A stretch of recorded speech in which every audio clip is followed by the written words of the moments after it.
back and re-salt it, pretty much get it cleared off. So this doesn't have really any ice to it? No. This is what I would call a better one if we was dealing with it. Because we don't have to use near the salt sand that we've been having to do on some others. Right now, material is very scarce to get, and if you're out there right now, I called and they're 6 to 8 weeks out on material, so you want to save all the material you can right now. How's the city on its supply? I know we're pretty low this year. Actually, we've done really well, but we've had a lot of snow and ice this year to contend with, and we've went through a lot of material. So we're hoping we can stay pretty low on material use the material this go around, and hopefully maybe just have 1 or 2 more storms and not have to worry about it for the year. So I'm planning on ordering in the spring about 400 tons of material to catch us back up and be ready to go again for the next year. I noticed whenever, like just yesterday, I was looking for some more ice melt. I had some, but I didn't have a whole lot, and I mean everybody's out. Yeah, I checked Walmart and down to the lake, Menards and Super Center at the lake. They're all out. It's scarce right now. Everybody's bought it up. It's a rare. And it's not just here, it's like everywhere. MoDOT's running low, they're running over budget. So it's affected everybody this year. I just tell everybody if they can, please stay home. Makes our jobs that much easier and keeps everybody safer. We're not trying to dodge them and fight the storm at the same time. Well, I imagine that the vehicles pack the pavement down, and the harder they pack that snow, the harder it is to get it broke loose. So it makes it harder on everything, the trucks, and it makes it more dangerous for people to be out in it. So we're widening out the streets now. We're trying to widen them up, get them all the way opened up, and hopefully we don't get too much more snow. I think it's supposed to be done pretty much, middle of the day, early afternoon, something like that. I'm hoping it's... I was surprised how much, because looking at the backyard, and our deck was like hardly, maybe about an inch on it, inch and a half. And I looked out in the yard and it didn't look too bad. I'm thinking, okay, so I went out to shovel the drive, and man, they're up next to the garage in the house. So much 6-8 inch drifts probably. Yeah, it's drifted quite a bit. The wind's blowing it around, so it's hard to really tell exactly how much snow we got. Yeah. I guess probably 3 inches. I moved wrong, but I would say at least 3, maybe 4. Because just judging from what was on most of the driveway, where it hadn't drifted, it was a good probably 3 inches. Oh yeah. We've actually plowed this once already this morning. It just snowing so hard, covered it back up. Yeah. It was really fine stuff too, though. It's powdery snow. So it takes longer to build up, but it's coming down fast enough. Yeah. You said you have a couple of trucks that are down right now. Yeah, I have one. The spreader's broke, and the other one's got a power steering pump going out of it.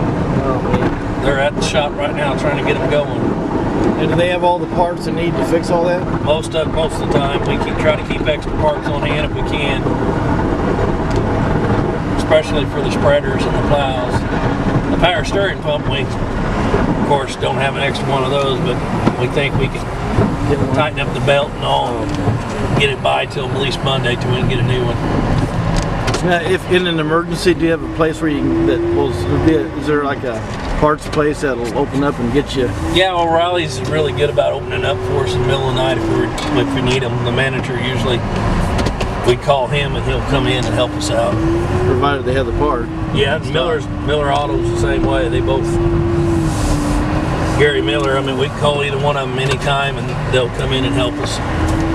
On the really deep snow, when we're pushing, they'll windrow really bad. Mailboxes are a problem along with the parked cars because you push everything in and you block through the mailboxes and then you block their cars in, and people tend to get a little upset, but it's not, we don't do it on purpose. So it's only places for the snow to go. Yeah, we have to go somewhere with it. We have to get it off the street. So So just be advised to everybody that parks on the street, you know, please try not to be mad at us. We're not doing it on purpose. We're just trying to open up the streets to make everybody as safe as possible.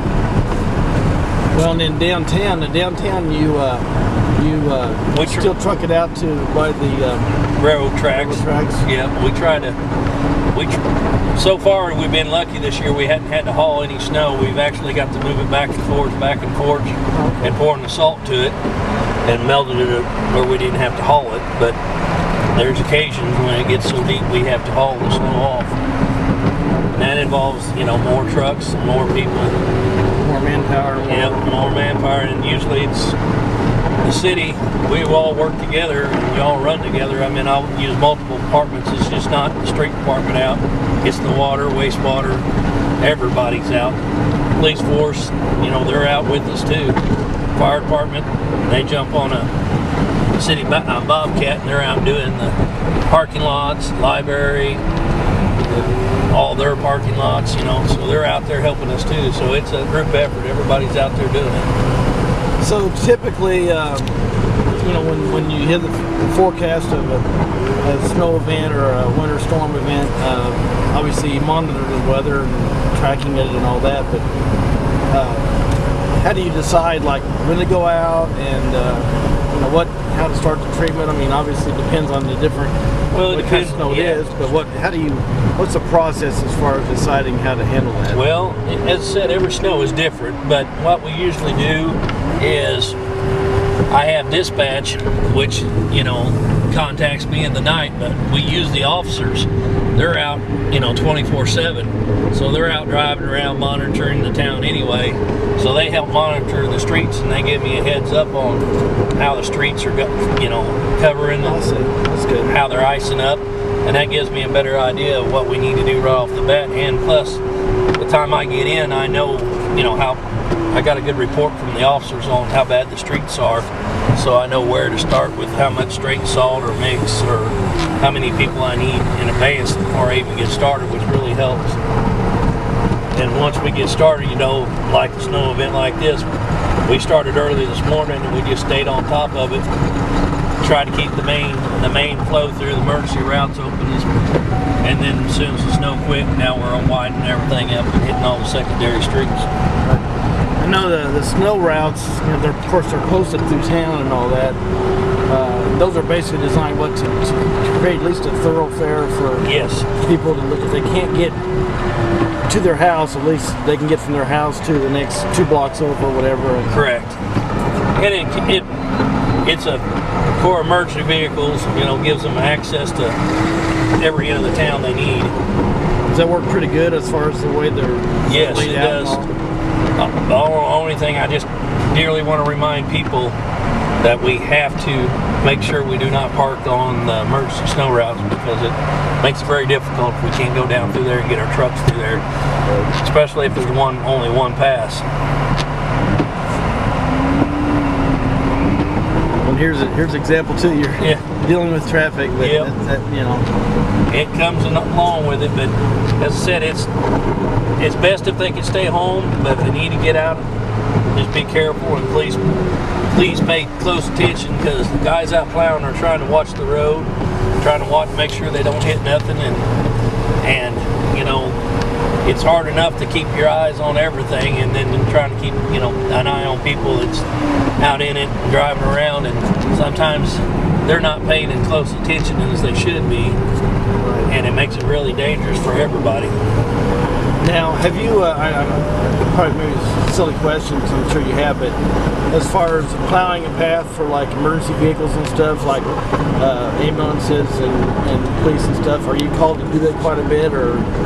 Sometimes it depends on the storm, you know, and how fast, you know, it's been snowing, or if we're behind, or we've had, you know, mechanical issues or anything like that. Right. Sometimes, you know, or they're needing down in an area that don't normally get plowed a lot. We've had to go in ahead of them and help them out, but not so much this year. I mean, it's been, you know, so far so good. So. How many miles of streets are there in Eldon? I'm pretty sure it's 35 miles. 35 miles. And like you said, a whole lot of dead ends and cul-de-sacs. Yes, sir. How do you manipulate like a cul-de-sac? Do you just like shove it off? I mean, you got to turn. Yeah, while you you're kind of blading. you just turn it, push it to each side, and then kind of push it to the middle down at the end of the cul-de-sac. I got you. So you don't actually like drive around the cul-de-sac. You just No, we usually just drive straight in if we can. Then you got little roads like this. Yeah, it's real narrow And curvy. So, and you got to be careful because you can find the curb real quick. Yeah. Yeah, that's probably the downside of curb and gutter and some subdivisions. Yeah, it'll let you know it. Does it tear up the blade or? Well, yeah, it's just hard on the plow when you know, especially when you hit something that's solid. Right. Like right here, you can see, for instance, this is emergency snow route, and it makes it really difficult when you got cars parked on both sides. You can't. It makes it hard to get, you know, the road clear. Now we'll be trying to widen this. Obviously, we won't be able to widen it due to the fact that vehicles and cars are in the way. Well, and I know we had a discussion before. It's like part of the issue is a lot more vehicles. Families have a lot more vehicles. They have 2 or 3 or 4 vehicles now. Right. Single car driveways and all that. It's just there's only so. I mean, it. Not justifying it. I'm just saying it's just a reality of.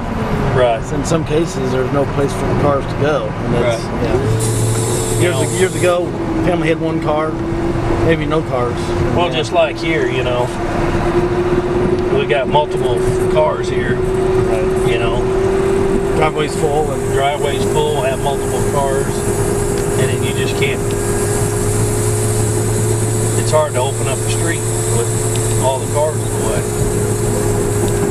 I think you guys do an amazing job. I mean, you guys for all you have to deal with. And thankfully, this looks like this snow event's about wrapping up. Yeah. From what I understand. So